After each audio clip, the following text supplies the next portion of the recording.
A bottle of beer is £1, but you're having a party, so you need to have 100 bottles of beer. So how much is 100 bottles of beer? One bottle is £1. Tell me, how much is 100 bottles of beer? 100. No. Paul Wilmott.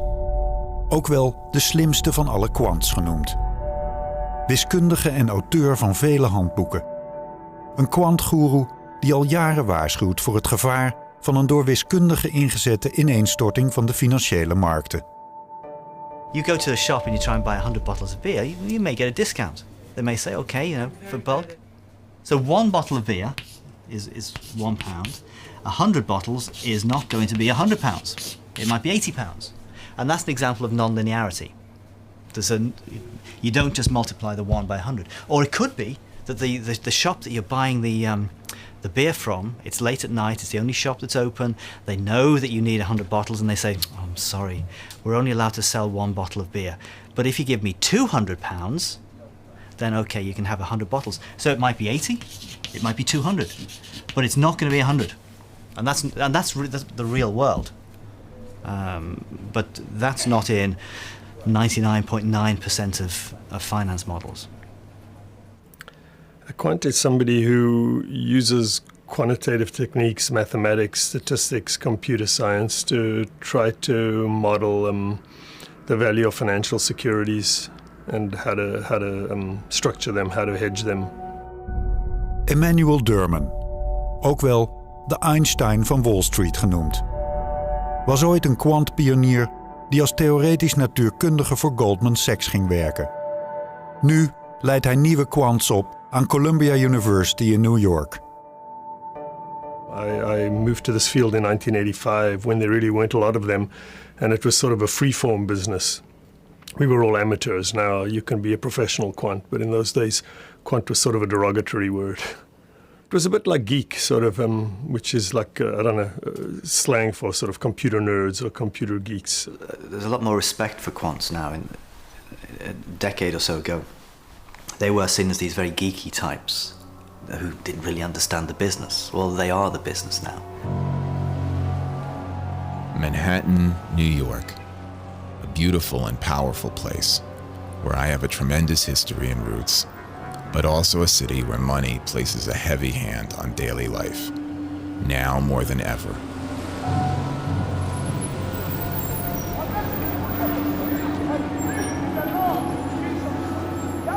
I used to be a computer programmer at a major player on Wall Street that is no longer among us, for obvious reasons. I was creating the plumbing of finance. I would write not the models themselves, but the infrastructure surrounding the models. I could do it sleeping. Some of my coworkers were self-satisfied, complacent, with a lazy state of mind. In my better jobs, I got to sit on the trading floor, which was energizing. Most of my career, I sat in a nondescript cubicle form. But I was physically close to the quants, the structurers of CDOs and similar products, the traders. I saw what they were doing, and I felt attracted. They seemed to be solving difficult problems and working at the center of the action. I felt like I was looking in through a window, watching, yet separate. This really made me want to do the job. The pay is good, too. Just as they view the market itself, different employers have different views on these topics. I don't want our agreement or lack of agreement on these issues to be a factor in my job search. That is why I decided to stay off camera and anonymous. One of the first ever equations in finance that I derived is still one of my favorites. Beauty is having the right level of complexity, but not too much. The key thing about this is it looks very simple, but having a modulus, an absolute value sign in it makes it what's called non-linear, and that in itself is very nice. And one of the problems with finance at the moment is almost all the equations you get are linear, which is boring and not realistic. What financial models do for the most part is ask you for some input, like what will interest rates be in the future, or how volatile will interest rates be in the future, or what will prepayment rates be in the future, and then tell you what something will be worth today or later. And financial models always ask you for some view of the future and then translate that into a price. And so they can't predict things in an absolute sense. They can only predict things given your view of the future. And people call that prediction, but they're putting the input into there. So in that sense, it's not a correct word, prediction. Yeah, I don't think it's a correct word. And people like to say that this great financial crisis, global financial crisis that took place is a consequence of bad models. But I don't think, I mean, there are a lot of things that caused this, but I don't think models are by any means the major part. I think it's much more a question of incentives and the way the whole system works, rather than somebody foolishly relying. I mean, there are people that foolishly relied on models. Nobody can predict with accuracy how people are going to prepay their mortgages in the future, or how many companies are going to default on their bonds. There's always some view that's driving a financial model.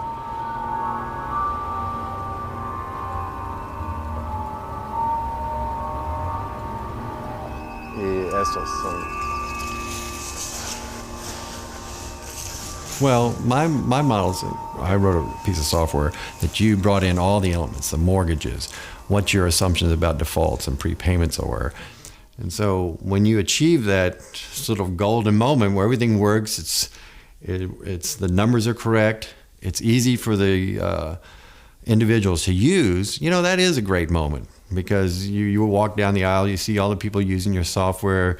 You know, they may not appreciate all the work that went into it, but you know, and you see it working. And then in our case, we were able to sell this software to all the major investment banks in the world. I think we sold one to the ABN AMRO was one of our customers, and you know, all the European and Asian banks and the American banks. Mike Osinski werkte bijna 20 jaar op Wall Street als programmeur van software die slechte hypotheken versneed tot aantrekkelijke financiële producten. Computerprogramma's waar banken miljarden in stopten en waar biljoenen uitkwamen. But the input into these were all what's called prime mortgages, mortgages to people that had jobs. So they were secure, they were stable, people were making their mortgage payments.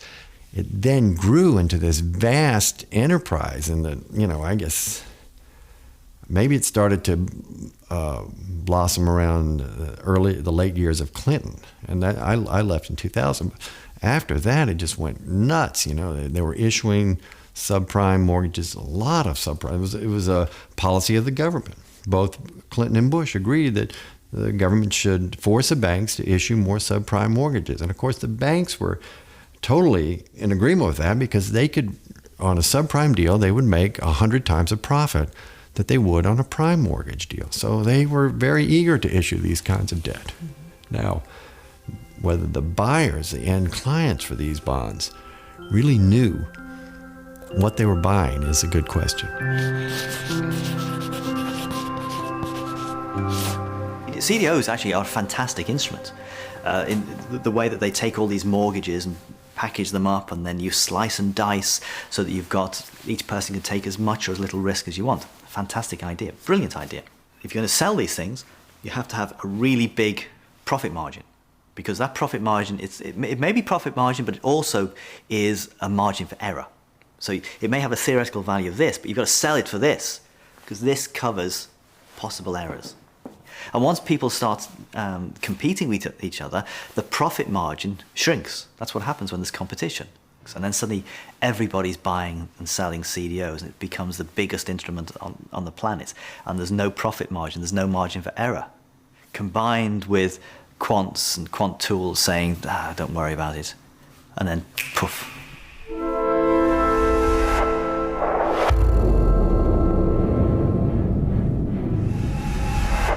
Here I have to apologize to the planet. I don't know, should I apologize to the planet? I did warn about the dangers in credit derivatives and in mathematical modeling. It is clear that a major rethink is desperately required if the world is to avoid a mathematician-led market meltdown. What you're supposed to do, if you've got a warning You're supposed to take your warning and write it in book form. You're supposed to write 300 pages about the dangers of etc., etc. I'm a mathematician. And what mathematicians do is they take something that is maybe 300 pages and they try and condense it into one equation. And that to them is beauty. 6:30 a.m., on my way to the library. We'll stay there for the next 12 hours. Today's work: menial computation, abstract manipulation of symbols by hand with a pencil, which could add up to another 25 handwritten pages.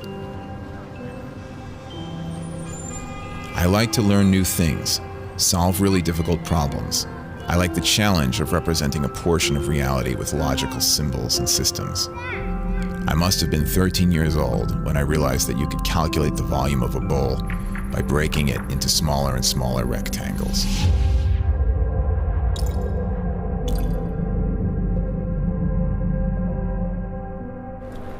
The flow of crowds. I like to observe the motion of crowds and sense relations and forces that operate upon them. Heavily trafficked public space. Crowds appear and disappear with the rhythm of the daily schedule. I have the ability to see patterns in abstract mathematical symbols.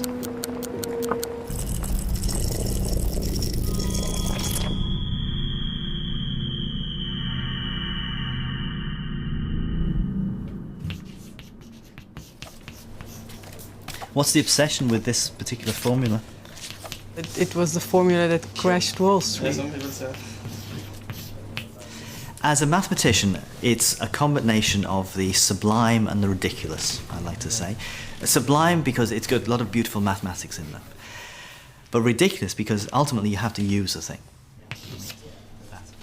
So it just relates the probabilities of defaults happening in two different things to the behavior of two companies kind of independently and then via what's called a correlation. Is it a problem that I don't understand most of what you're trying to explain me? You don't? I don't. Well, we were really dumbing it down, weren't we? Yeah, I did. Oh dear. Suppose you've got one of these CDOs, and the way the CDO works, you've got let's say 1,000 mortgages, and all these mortgages are piled into this contract, and the risk is whatever. Key thing is you've got 1,000 different mortgages. And you have to model these 1,000 different mortgages. And within this copula model, there's an assumption for how these mortgages interact with each other. The relationship between Mrs. Jones' mortgage and Dr. Smith. How many correlations are there in a 2x2 combination of these things? The answer is 1,000 times 999 divided by 2, which is approximately 500,000. And how do you know? How do you know what these numbers are, these 500,000 numbers? You don't. So what the copula boys do is they say, let's assume the numbers are all the same. It's too complicated, let's just assume the number is 0.6. That's completely ridiculous. You've got a really complicated model there, you've got these complicated interactions between all these people. So that's from the sublime mathematical modeling to the ridiculousness of just saying they're all 0.6.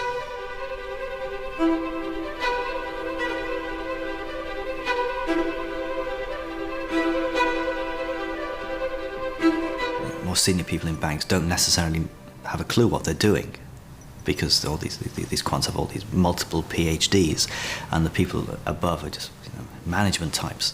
They won't understand the technical ideas that the quants know all about, and that itself can lead to problems, because if the quant says something, well, what's the manager going to do? The manager just has to believe the quant, and you'll hear stories about quants basing their models on 4 or 5 years worth of data. And you think, 4 or 5, that's not really representative of the economic cycles within the housing market. And what's that going to do for your mathematical models? Because anybody who's over a certain age will know that, well, actually house prices can very easily fall. There was a moment, I remember in 2007, I had a friend in the business, socially making a social call, and I remember she said the Fed has got to lower interest rates or we're all screwed. And I remember thinking, I sold all my stocks and bonds, you know, and I thought, geez, this is really going to be a lot bigger than people realize. If you look around you, there's a mortgage on every house, there's loans on every car. It's a big market, your credit cards. And if it was failing, you know, they kept issuing debt. People didn't realize. People wanted to believe that everything was always going to go up. I think they were blinded by the amount of compensation that they were getting every year. They're clean. They're clean. Yeah, yeah. Yeah. No, don't bother. I mean, these are huge numbers. To make millions, $5 million, $10 million, that's a lifetime's worth of money you don't ever need to work again. And everybody wanted that. You know, I could quit working. This year, I made enough money. In 1 year, I'll never have to work for the rest of my life. And that was the goal of everyone, it appeared to me. This is money, okay? And Espen's talking about making money. Every year you're making money, and then 1 year you blow up. Now, the difference between this being your money and it being a hedge fund is if this is your money, fantastic, you're making money, you're down here, you're bankrupt. If it is somebody else's money, if it's a hedge fund that does this, every year they're taking a percentage. They're taking some of that as profit, as their bonus, effectively. So they make some of that, they make some more, they make some more. All of this money they're putting into their own bank account. And then, when they lose money, that's their client's money that's lost. It's not their money. So you can see why it's very easy for people to abuse this kind of thing. I think it's fantastic that people who take risk should be compensated for taking risk. But only if they are actually taking risk themselves. Taking risk with other people's money, you should not get compensated for. I'm sorry, I don't know where that fits into economic theory, but taking risk with other people's money does not get rewarded. Sadly, though, it does in this business. Okay, good. That's enough for now. What about the white one? There was a moment when I thought, I questioned why I was ever involved in Wall Street. Get the ice. I need it right now. On the double. Ice. That's something I thought that people would be more judicious and more conservative in their lending. And I was involved in it, and I thought, well, wait a second, these guys are out of control totally. The piece of software per se, you know, that's a sort of inanimate object. Yes, people used it, but, you know, if people had used it and put good mortgages into it, it never would have caused a problem at all. But when you put, you know, mortgages that you have a fairly high certainty that people cannot repay, and then half of all the mortgages issued in a given year are that type of mortgages, yes, the industry has gotten out of control. Trillions of dollars a year basically went through that model. These bonds, within 2 and 3 years of being issued, went from AAA to unrated. I mean, just catastrophic collapse. A lot of trading firms that kept these the riskier pieces in their portfolio saw them drop to next to nothing. And given the leverages, the amount of leverage and the amount that the banks had borrowed, they were suddenly in a financial panic.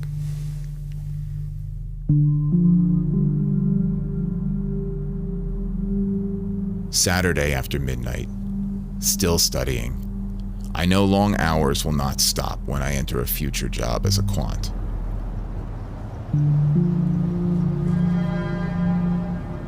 Because I was primarily a technologist, I did not fully understand what was going on.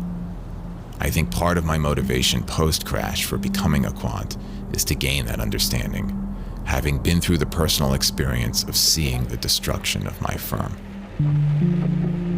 Looked again at my resume that I put out there. The same headhunter called again today to see if I would like to take a job in my former field as a financial technologist. I declined again, of course. No invitation for a quant job yet.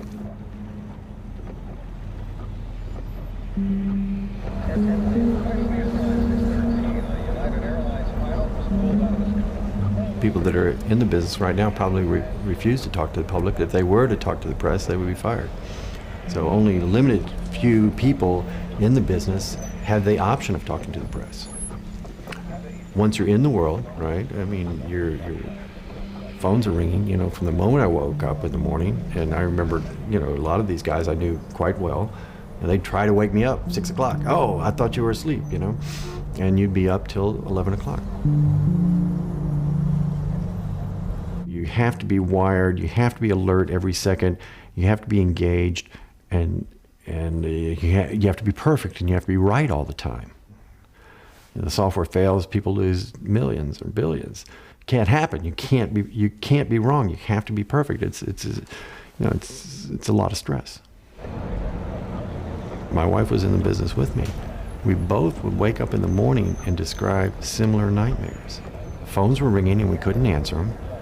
And then we sort of grew out of that, and we both realized that we didn't know what day of the week it was.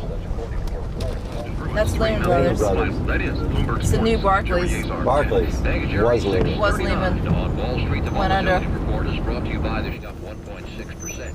In London, the FTSE up 1.2%. So is the CAC in Paris. Hey, Joel. Oysters.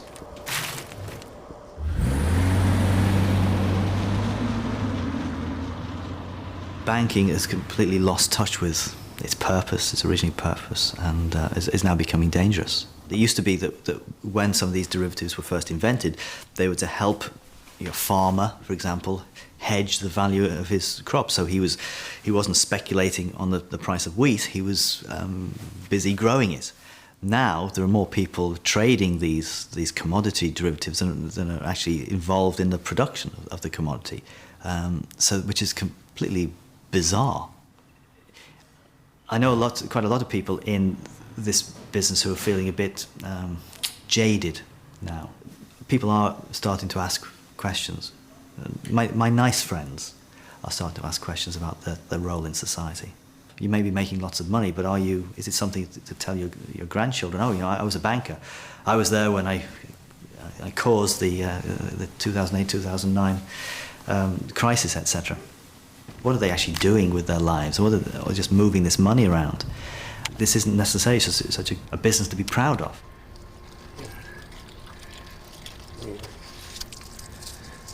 I think that's probably plenty, 30, 35 pounds. I think. Responsibility is just not a one-way street. When it's successful, you're responsible. Well, you can't be unresponsible when the same item is a failure. You have to have some type of responsibility. I mean, I could say I wasn't, but I was involved. I made a very comfortable living, and I was proud of what I had done.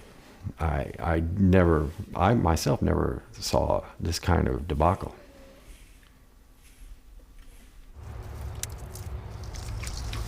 Pretty big muscles, you see. They're a little wilder. This is they're yellow on the inside too. Different color. A chef in the city loves this wild taste, I only do it for one chef because if I did too many, there wouldn't be enough, The modeler's Hippocratic Oath. I will remember that I didn't make the world, and it doesn't satisfy my equations. Now that's obviously that's about having a mature appreciation that whatever you do, that the models are never going to be perfect. I will never sacrifice reality for elegance without explaining why I have done so. So it's a competition between the real world and the elegant world of mathematics, and sometimes the real world is just dirty. Nor will I give the people who use my model false comfort about its accuracy. Instead, I will make explicit its assumptions and oversights. Quants are asked the following by some trader. They're saying, well, look, you've just measured the risk in this portfolio. It's too big. Okay, quant, back to the drawing board. I want you to redo your numbers and come up with a smaller risk.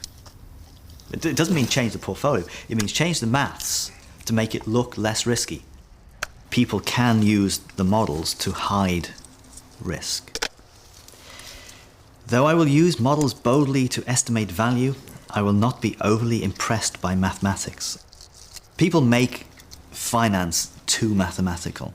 So mathematical that many people who have to implement the models don't understand what's going on. And once you have too much mathematics, it's difficult to see where the mistakes are. I understand that my work may have enormous effects on society and the economy, many of them beyond my comprehension. So this is a serious business, this is what it's saying. The quantitative finance banking has become so enormous, it's outstripped all other businesses. And really it should just be a service for these other businesses rather than everybody is now working to essentially service the banks, is what it feels like. It's completely changed the nature of the world, all this banking. There we go. So there's a nice little picture in the book of me and Emmanuel Dermond with our Karl Marx beards on, because obviously the inspiration was a kind of communist manifesto. You combine the Communist Manifesto with the Hippocratic Oath, and this is what you've got.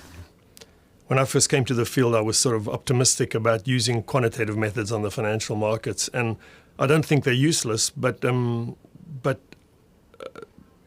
trying to think how to say it. I don't think you can use quantitative methods to explain markets either. People like Bohr or Einstein or Schrödinger or Feynman discovered things that seem to be God's truth almost, even if they're not 100% accurate.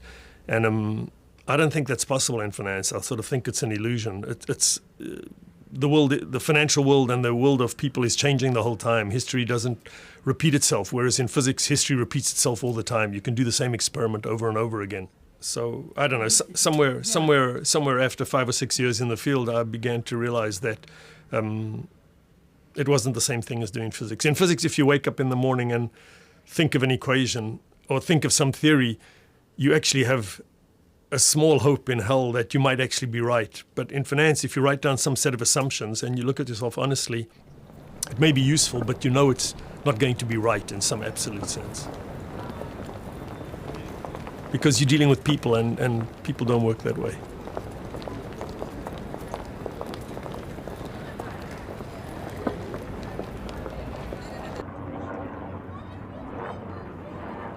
Another weekend, trying to remember all the parts of the city I haven't seen since I started the course, longing to visit art galleries, eat out every night, to live.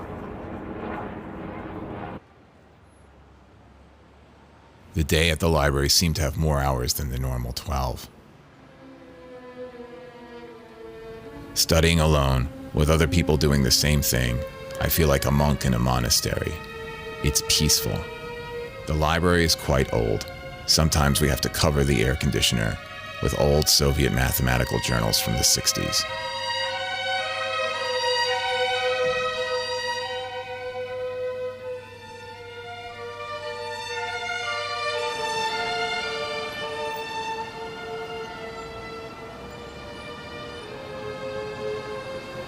Once I dreamt of doing pure science, working on rocket ships, working at a small startup company.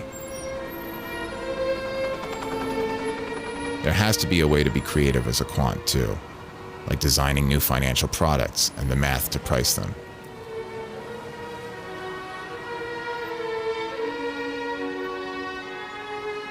Do you think it's always possible for people to express a worry they have about the things they're building or writing? It's possible. People may not listen to them in the end. Most of these people are employees. People don't always listen to you. But yeah, it's possible to do it. And I think people should do it. And I think people who use the model should understand that. But I don't honestly believe that the models are responsible for what happened in the world. I think what's responsible for what happened in the world is that there've been an increasing number of crises since 1990, financial crises in the world since 1994, and every time people are used to constant growth and acceleration, and every time it slowed down, the government stepped in and tried to stimulate it again by lowering interest rates just like they're doing now. And so you get these sort of a rise and a collapse, and then people don't like the collapse, so they lend money cheaply and force a rise again. And each time the oscillations get bigger and bigger, and they're doing exactly the same. I have no idea what's the right thing to do, but they're doing exactly the same thing now, which is trying to stimulate the economy every time it looks like it stops growing fast.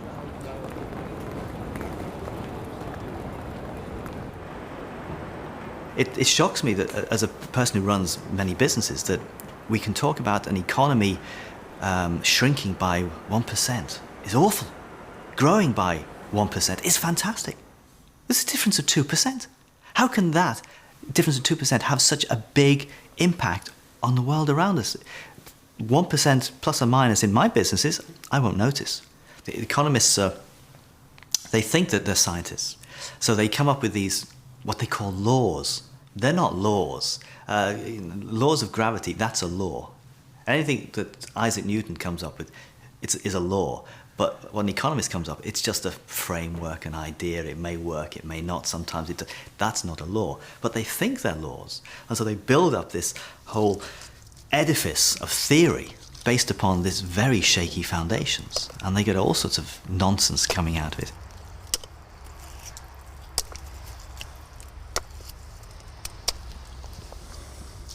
Rinse these off. Uh-oh.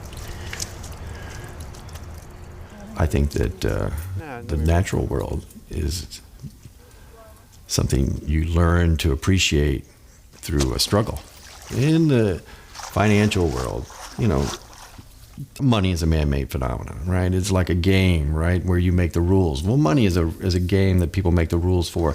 But out there, the day-to-day activity is not about making money. The day-to-day activity is trying to grow an animal, a healthy animal, or a group of healthy animals. That's a big difference.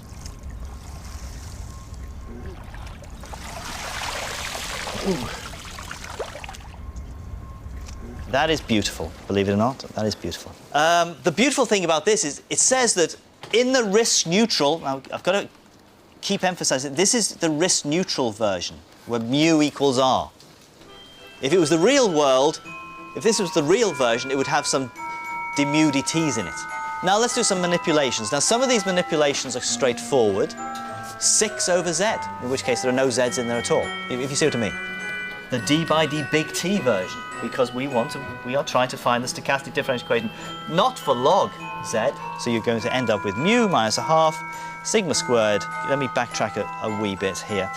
And we have a stochastic differential equation for z, then we can also write down the stochastic differential equation for f. There was a very, very short period of time when quants were in the doghouse, so to speak. The people were saying that, oh, banking is changed forever, quants have finished, there'll be no more of these credit instruments. And I said, you know, hang on a second, guys, you really don't know your history. You don't know human nature.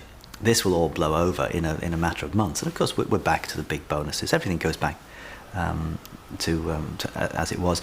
If people don't complain now, then it serves them right when the next financial crisis happens. 12 hours to go before the evening classes start. I feel united with my classmates by the enormous workload. It's actually the fees that we're trying to maximize, right? Of course, we have to maximize returns. We have to do a good job in managing their money, otherwise we're going to do pretty poorly at collecting those fees. I wanted to feel challenged again and enrolled in a quants program. It cost me $60,000 tuition, which means more debt that I now have to take on. The incentive fee structure basically means that maximizing the TWR is like maximizing fees. Think about that. That's kind of tricky. This course is 1.5 years full-time. 1.5 years, no salary, expenses living in downtown Manhattan, plus paying full-time tuition. So no alcohol for me, not a drop, at least till the end of the first semester. I can't afford to lose a day to a hangover.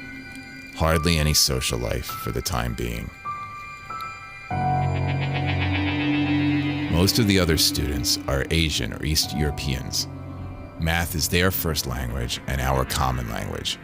We Americans are the minority. Maximizing the number of times that we're going to penetrate the previous high water mark, we're actually maximizing incentive fees. So you can see that this type of optimization is very hedge fund-like. Does everybody get it so far? Used to be the physicists were splitting the atom. Who's splitting the atom these days? Building bridges. Who are the people building bridges? Everybody wants to move into this field. Scientific creativity is becoming financial creativity, which is all a bit bogus.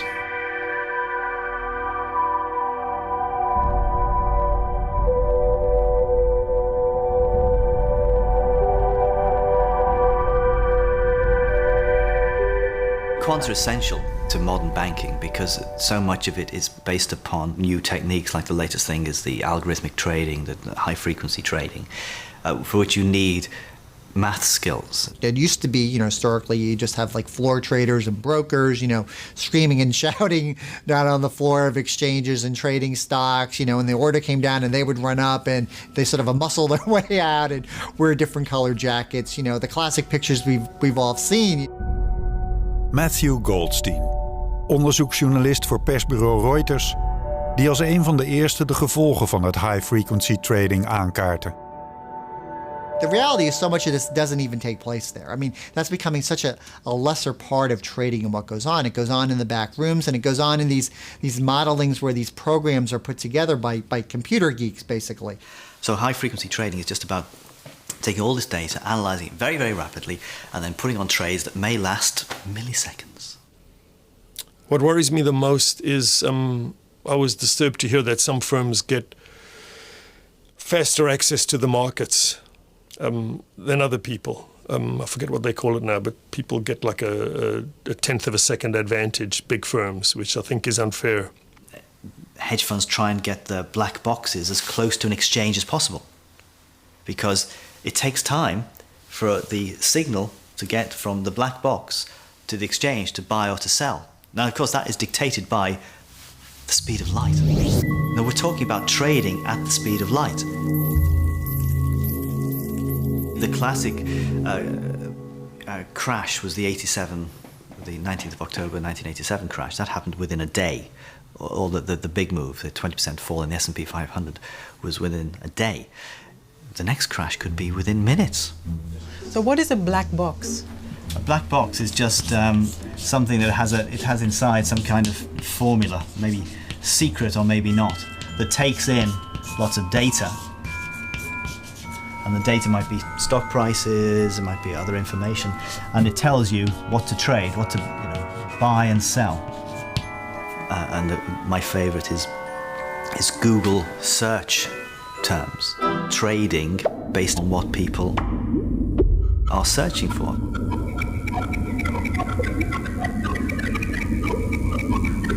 It's not a black box in the sense that, if you saw the algorithms, you could figure. Well, you and me might not be able to figure it out, but wiser minds maybe could, and computers can certainly read it.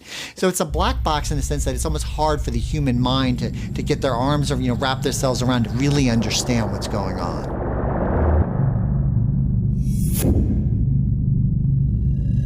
And people have said for years that Goldman itself is a black box, because we don't really know how it makes all this money and the billions of dollars and the big bonuses we hear about. The New York Stock Exchange is building this big facility out in New Jersey, which is right near New York, and basically it's being built for high frequency traders, so they can have their equipment very close in a very tightly knit factory, essentially, to do high frequency trading. Well, who gets to have their server where? Is there going to be a lottery? Does someone pay more to get closer? I mean, it's sort of absurd when you think about it. This is what it's come down to. The battleground is ultimately going to be who has the most resources, who can pay the best salaries, the hire the best brains. And in reality, we're talking maybe about a dozen or so really top players. And not everyone can be a customer of Goldman Sachs. Not everyone can be a customer of Morgan Stanley or, Barclays. Also, it does the high frequency trading means people are more concerned with the price of something and not its value. Value means what it's really worth. Price is just what people buy and sell for.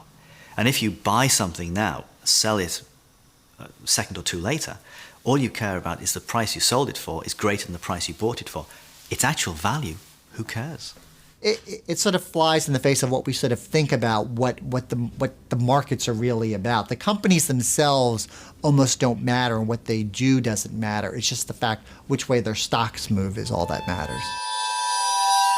And what's sort of frightening about it that I've seen from the standpoint is the systemic risk that might be involved, that so much of this trading just takes automatically and just takes place so quickly that the human element gets more and more divorced from it. I mean, the human beings are obviously responsible for writing the programs, but there's no human being interstepping between these trades. And we saw this a year ago with United Airlines. There was a false bankruptcy rumor. Some wire service inadvertently had transmitted an old story about a UAL bankruptcy filing. The problem was all these news reading algorithms saw that and immediately started sell, sell, sell. In a matter of minutes, United Airlines stock is cut in half. That is clearly a case where the computers have gone wild. Banking is taking over the entire planet and is having such a major impact on the man in the street, and it really should not. You know, banking is supposed to be to take money from people with too much to give to people with too little who maybe want to start a business, they've got a business idea, but that's not what banking is about anymore. Banking is just about gambling on these numbers, not realizing that behind these numbers there are human beings with jobs.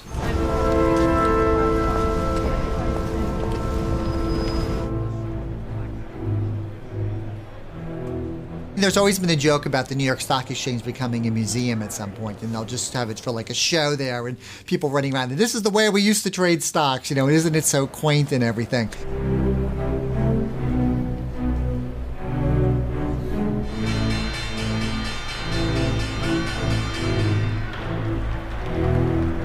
At the same time, one can argue, though, that if there's this big backlash in high-frequency trading, we may see a revival to some form of human element inside, that people may say, you know, as flawed as human beings are, we don't want to give everything over to the machines either.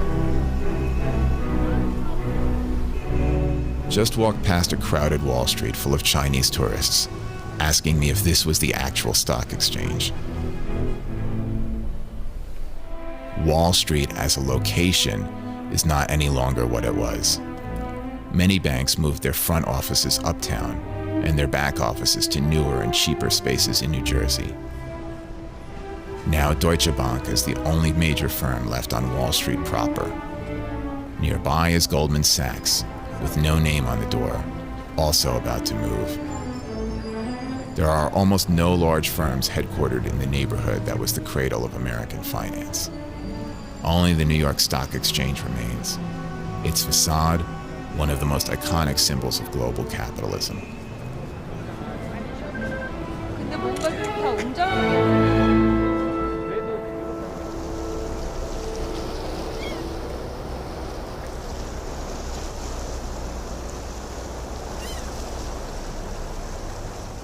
I'm always trying to encourage young people to do what I'm doing. I mean, it's a young person's, you know, it's pretty physically intensive.